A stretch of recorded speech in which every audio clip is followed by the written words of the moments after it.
La dette odieuse de l'Afrique, comment l'endettement et la fuite des capitaux ont saigné un continent. C'est le titre d'un ouvrage récemment paru.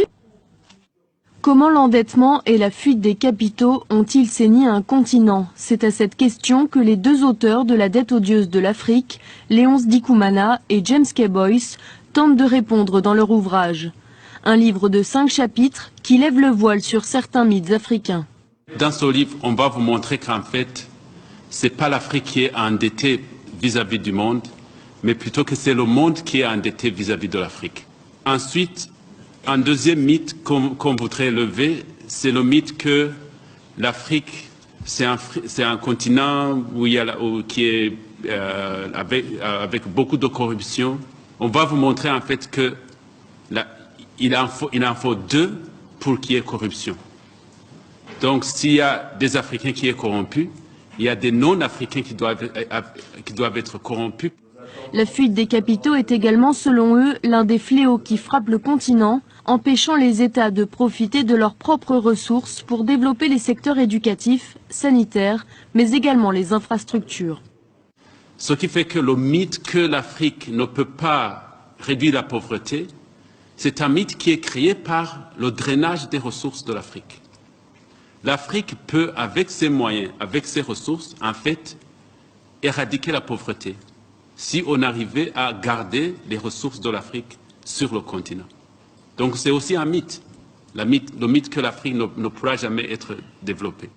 La mauvaise gestion des affaires et les erreurs d'investissement sont souvent pointées du doigt pour expliquer l'endettement chronique du continent, des arguments jugés peu convaincants et balayés d'un revers par les deux écrivains.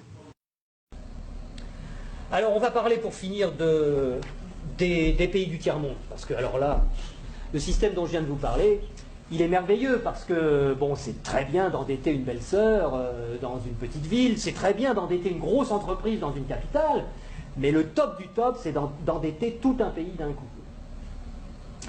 Et là, il y a des spécialistes de ça, il y a le Fonds monétaire international, il y a la Banque mondiale, il y a l'OMC, qui ont des individus, des équipes particulières qui vont dans les pays pauvres, en général où on peut trouver des ressources qui sont utiles aux pays riches, des ressources minières, des ressources géologiques, des ressources énergétiques, du pétrole, etc.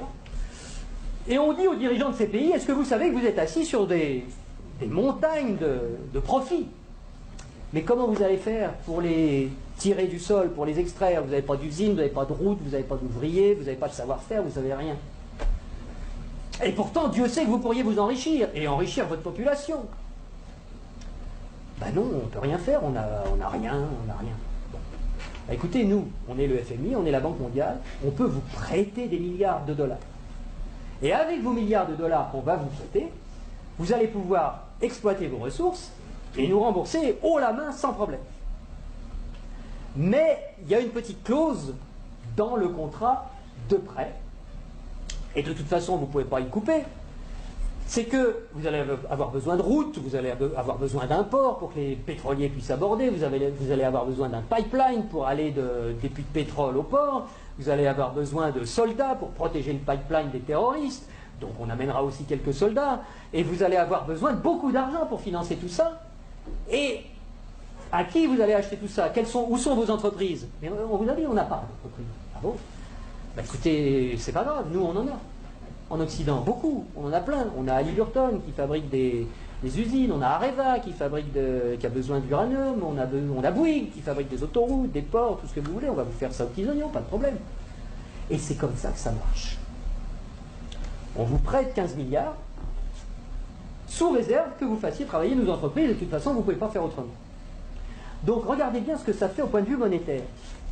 Il y a 15 milliards qui sont créés ex nihilo par le Fonds monétaire international et la Banque mondiale. Le Fonds monétaire international, c'est un organisme qui récupère quelques dépôts de la plupart des pays de la planète qui servent de garantie pour faire des crédits, des prêts aux pays sous-développés. Donc il y a 15 milliards qui partent de la Banque mondiale et qui vont sur les comptes du pays sous-développé. Et aussitôt ces 15 milliards-là qui sont dans le pays pauvre, ils retournent dans le pays riche pour aller payer des entreprises occidentales qui vont dans le pays pauvre faire du boulot, construire des trucs. Du point de vue du pays riche, quand vous allez vendre des produits et des services dans un pays pauvre, à l'étranger, pour vous, c'est quoi? C'est des exportations ou des importations? Des exportations. Voilà. Je vais aller exporter une usine, Areva, moi français. J'exporte une usine. J'exporte du travail. J'exporte des chars. J'exporte des fusils. J'exporte des outils, de l'outillage. Donc, ce qui est génial, c'est que les 15 milliards qui sont partis des pays occidentaux, qui sont allés dans le pays pauvre, il y a des services qui sont exportés par les pays occidentaux envers les pays pauvres, et l'argent, qu'est-ce qu'il fait? Il revient dans les pays riches, les 15 milliards, ils reviennent. Bon. Et donc les 15 milliards, c'est comme si on avait eu une belle-sœur qui avait emprunté 15 milliards et qui nous les distribue, puisque les ouvriers des entreprises des pays occidentaux, les actionnaires des entreprises des pays occidentaux, ils vont avoir plus d'argent, grâce à ces 15 milliards qui reviennent. Donc ils vont les dépenser dans l'économie, ça nous fait des transactions nouvelles, de l'emploi nouveau, qui va ruisseler dans notre économie. Mais c'est pas tout à fait comme si c'était des belles-sœurs qui les avaient empruntées, parce que les belles-sœurs, il aurait fallu qu'elles rendent les intérêts, et donc qu'elles reprennent leur argent, et qu'elles en reprennent le double, et que nous, on ait des nouveaux emprunteurs qui arrivent pour payer les intérêts des nouvelles belles-sœurs. Là, non. C'est qui la belle-sœur qui paye les intérêts? C'est les pauvres. C'est les pays sous-développés. Et donc on a été leur construire des trucs qui vont nous permettre d'exploiter leur richesse. On a eu de la monnaie en plus qu'on a créée nous-mêmes en la faisant passer par les pays pauvres, mais qui revient chez nous net d'intérêts. Et qui paye la dette, qui paye les intérêts, c'est le pays pauvre. Et ils ont deux solutions. Soit ils empruntent à nouveau le montant des intérêts pour pouvoir nous les rembourser, ce qui double leur dette. C'est pour ça que des fois vous entendez des présidents de pays sous-développés qui disent « Mais c'est pas possible, on l'a déjà payé 15 fois la dette, comment ça se fait qu'il faut qu'on paye encore ?» C'est parce qu'ils ne peuvent pas la créer. C'est parce que pour rembourser des dollars, il faut qu'ils les empruntent. Puisqu'il n'y a que nous, les Occidentaux, qui peuvent créer des dollars pour les endetter. Et donc, soit ils empruntent pour continuer à payer leurs intérêts, soit ils vendent leurs ressources pour presque rien. Ce qui nous permet à nous d'avoir le niveau de vie qu'on a. Et d'avoir les ressources des pays sous-développés, qu'on a bien choisis parce qu'ils étaient riches en ressources dont on a besoin, et d'avoir le niveau de vie qu'on a, et d'avoir de l'essence pas chère, et d'avoir des iPhones pas chers, etc. C'est grâce à ça. Donc il faut réfléchir à ça aussi. Il faut savoir que si on a le niveau de vie qu'on a, c'est parce qu'il y a une prédation sur les ressources de la Terre entière qui nous profite.